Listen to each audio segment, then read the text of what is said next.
For today's video, we're going to be discussing frustration and pain points when it comes to video games, and why no matter how many times somebody will say get good, it will always come back to hurt a game if they include frustrating elements either by choice or by accident.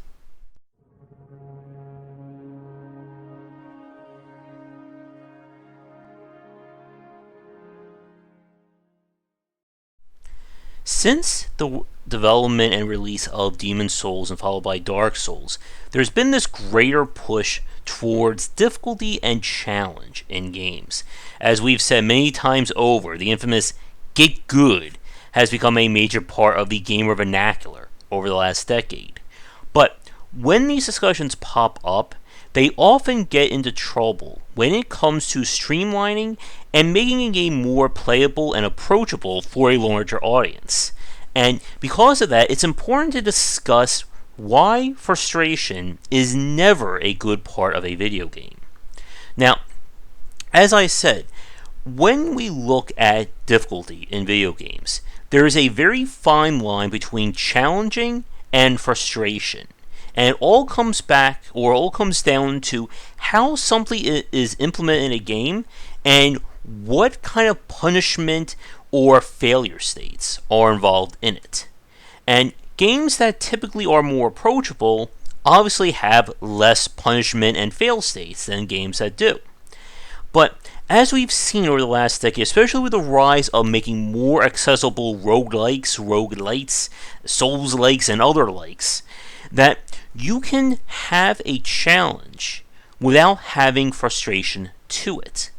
And we had this discussion on one of our live shows. I think Shark put this, really eloquently, that when we use the term pain points, usually that refers to, again, frustrating elements in a game, a clumsy UI, a hard section, no checkpoints, etc., etc. But we could even go a step further and have almost a literal interpretation of pain points. That every gamer has that line of how much they're willing to put up with a game's frustrating elements. Your super hardcore fans of a genre or game, you can basically do almost anything you want in terms of frustration, and they're going to keep at it. For some people, the second they run into one annoyance with your game, just one additional pain point, they're going to refund that game and never look at it again. For somebody like me, I can put up with a lot in terms of games, but UI and UX design is where I draw the line. That if I start seeing problems in those two areas, the game just dovetails for me. I don't care how great the gameplay is, I don't care how hard or challenging. If I start having trouble controlling my character or understanding what's going on, the Hindenburg crash of your game occurs for me. And this is something that a lot of developers and a lot of consumers tend to fail to grasp when it comes to their games. That frustration is bad. I know, for those of you watching this right now, you're probably thinking, wow, that's a very profound statement. But there are people who, again, conflate frustration and challenge when it comes to their games. And you have to be very mindful of what aspect you are pushing on your title. Because even though it may not piss off everybody, it can still be the nail in the coffin for a subset of your fans. And once you lose fans like this, they aren't going to come back to that game, and probably not to you as a developer. Now, some of the craziest opinions I see is when people talk about streamlining or removing pain points in games. And I'm going to spoil, our second game of this video with Hellpoint, that there are arguments about easing up on some of the punishment mechanics in that game and improving some of the waypoints and map functionality. And people were arguing against this, saying that it's good to have frustrating elements because it tests to see if people are really going to be committed to a game. Now, that sentence right there just goes beyond the pale. And here's an important game dev tip for those of you watching this. Do not test people with frustrating elements, because guess what? They're going to quit your game and not give you any money.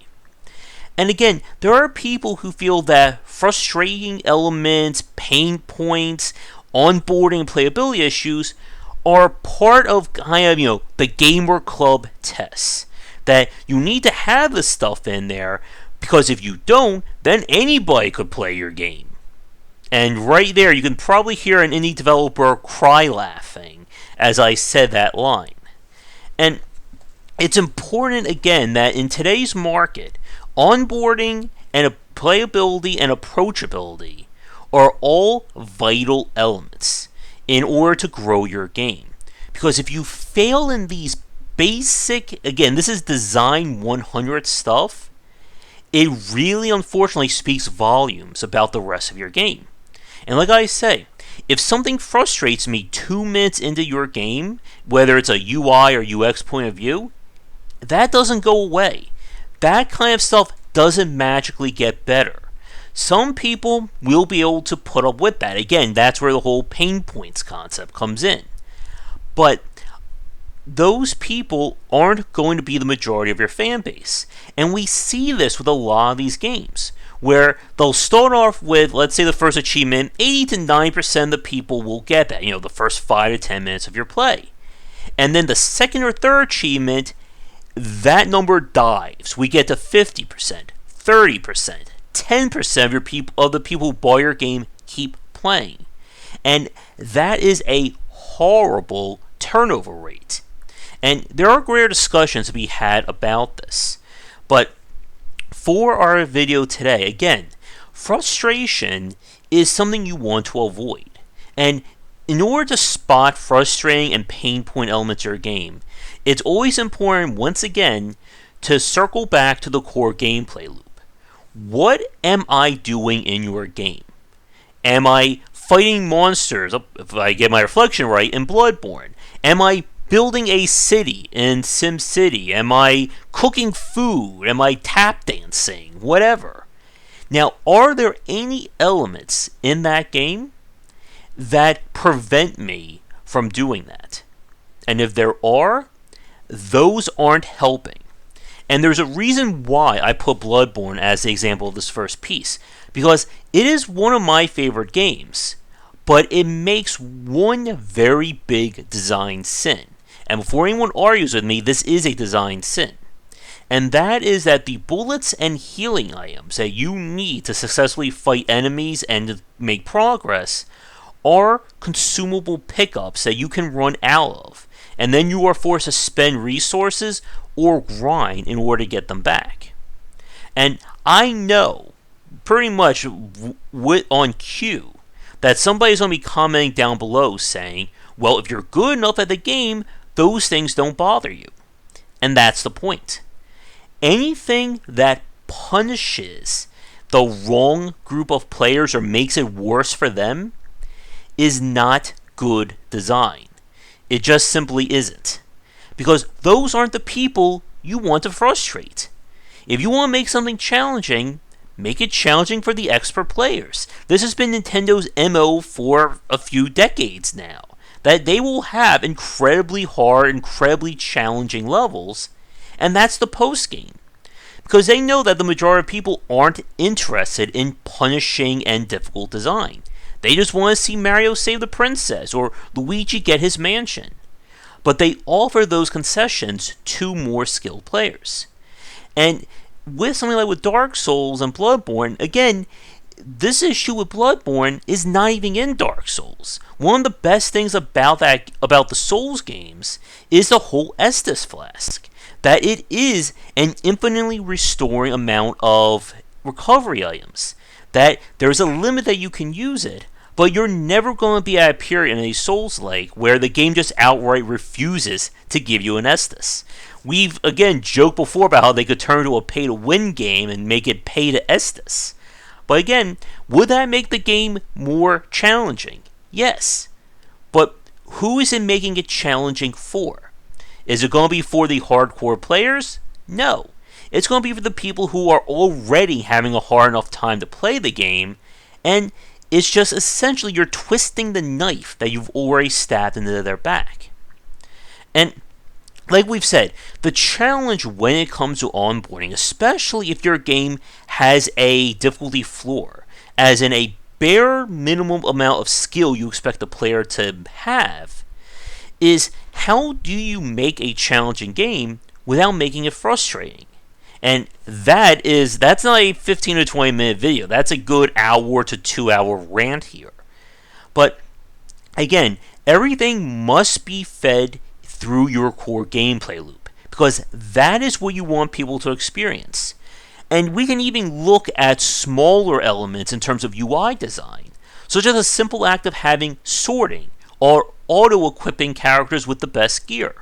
Because if you're playing a Diablo or an ARPG, you don't want to spend 50 minutes looking over every item in your inventory. You just want to be able to quickly say, okay, I want to use this, it complements that skill, let's go back to farming and killing monsters. And these little elements that we talk about, they are so simple in terms of their actual impact on the game, but they can mean so much to improving the playability and onboarding. And again, the sad part about this is that people will never complain, or they will never say anything if you do it right. But they will complain until the cows come home when it's not right. And in some cases, they may complain, but not necessarily know why they're complaining.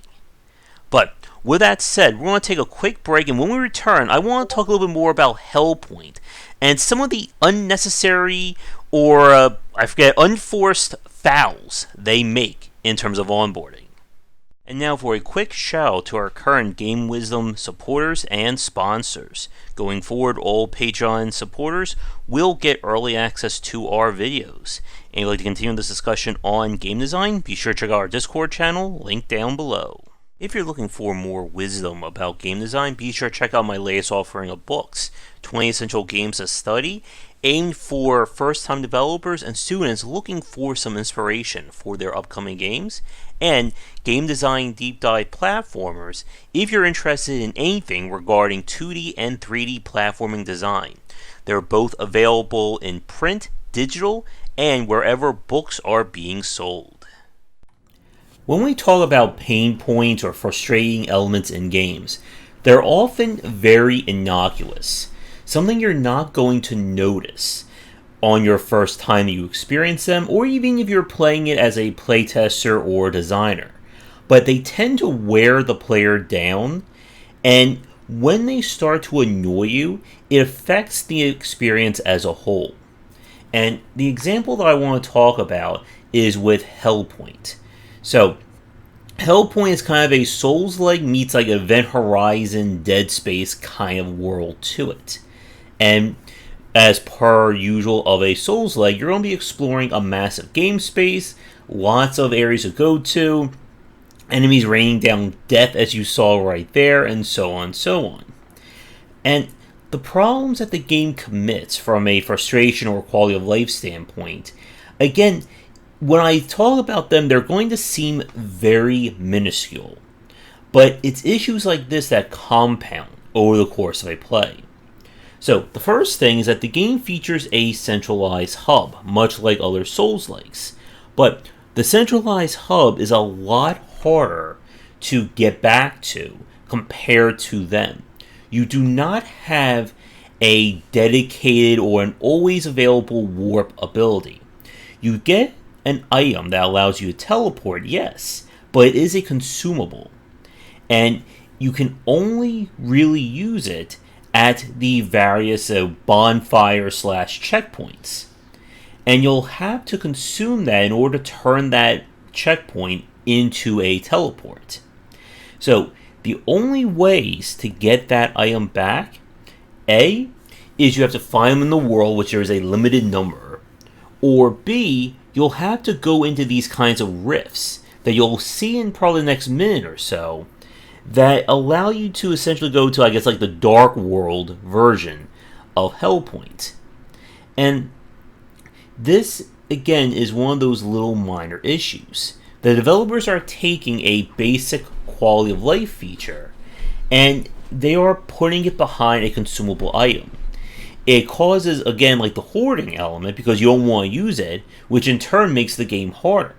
And you do need to return to the hub because it is the only way to upgrade your gear, which in a game like this would be very important to use. And this is ultimately the issues that we kind of see with these frustrating elements. That they take something that you wouldn't think would be an issue or a problem, and it becomes that. And what makes this annoying is that, as we talked about in the last part, frustrating elements and pain points, the main way to spot them is that, are they getting in the way of the core gameplay loop? Which, in Hellpoint here, that'll be exploring the ship, making progress, growing in power, etc., etc. And yeah, I would say that would be an issue. Now, the game from a level design standpoint is on the basic side as well. A lot of wide open areas, very little in terms of being able to map out the geometry of the space, especially in some of the more enclosed spots. But there's a lot of downtime running from one area to the next, which again, if you had a fast travel system, would make things a lot easier. But more importantly, there is no in-game map. And I'm sure any Dark Souls fan is going to point out that, of course, these Souls-likes don't often have in-game maps. You're supposed to figure things out on your own. But therein lies the point, that with a game like Hellpoint, where the level design definitely does not guide the player as well as it should, that this game could have used some kind of internal mapping. And without it, it adds to that frustration. And when these issues begin to compound, it makes it less likely that somebody's going to keep playing. And here's the interesting aspect. For a lot of general consumers and fans, they may not know why the game is bugging them or why they're feeling so drained trying to play this game. But these issues can affect that. And if you're not careful as a developer, it will come back to hurt the game as a whole. So the question now turns to, how do you spot these issues and what can you do about it? And like we said in the first part, that always keep an eye on what your core gameplay loop is. If your core gameplay is about exploring a world, then you want to make that as easy and as streamlined as possible to get into. And again, this is something that a lot of Souls-like supporters will say, that it's okay to have frustrating elements to a game if it means, like I heard somebody say, it's like weeding out people who aren't committed, which is a horrible way of designing a game. You do not want to push people away. There's not one indie developer watching this right now who thinks to themselves, you know what we don't need? Fans. You don't need fans to sell a game, right? And you have to be aware of this stuff. Now, speaking about indie developers, part of the reason why we unfortunately see frustration and pain points in a lot of indie games is that they typically don't have a lot of testers, unfortunately, to play test and fine-tune these games. And it's unfortunate one of those cases where there's probably a bigger topic here about that kind of self-fulfilling prophecy that if your game is good enough, you're going to get enough people to play test, which will make it better. If your game suffers and you don't get enough people, then it's not going to improve. And you really have to pay attention to this game, or to your game in general.